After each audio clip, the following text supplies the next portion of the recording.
RTC బస్సుల్లో మహిళలకు ఉచిత ప్రయాణంపై ఆటో క్యాబ్ డ్రైవర్లు ఆందోళన పెద్ద ఎత్తున కొనసాగుతున్నాయి. సిద్దిపేట జిల్లా దుబ్బాకలో భారీ నిరసన ర్యాలీ నిర్వహించారు. ఉచిత బస్సు ప్రయాణంతో ఆటో డ్రైవర్లకు ఉపాధి లేక జీవితాలు రోడ్డున పడ్డాయని ఆవేదన వ్యక్తం చేశారు. ప్రభుత్వం వెంటనే ఉపాధి కల్పించి డ్రైవర్లను ఆదుకోవాలని కోరారు.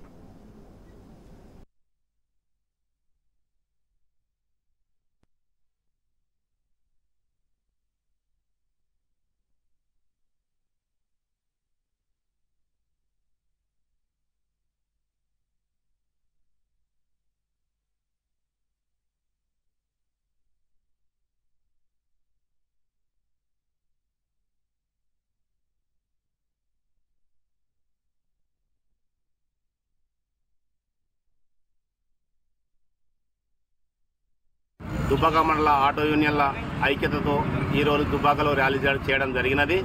ఈరోజు మా కుటుంబాలు రోడ్డు మీద పడినందుకు ఈ ర్యాలీ చేయడం జరుగుతున్నది. దయచేసి కొత్తగా వచ్చిన గవర్నమెంట్ మహాలక్ష్మి స్కీమ్ పథకం బరాబరే పెట్టారని మేము దానికి కొనట్లేదు, మీ పాలన మీ ఇష్టం. కానీ దానివల్ల మాకు ఆటో కుటుంబాలు తెలంగాణ రాష్ట్రం మొత్తం ఆటో కుటుంబాలు రోడ్డు మీద పడ్డాయి.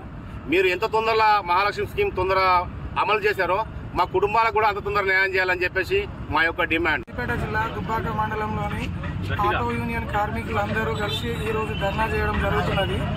దేనికోసం అంటే కాంగ్రెస్ ప్రభుత్వం వచ్చినాక మహాలక్ష్మి పథకం కింద ఫ్రీ టికెట్లు, మహిళలకు ఫ్రీ టికెట్లు పెట్టి ప్రతి ఒక్క ఆటో కార్మికుని కడుపు మీద కొట్టినట్టు అయిపోయింది.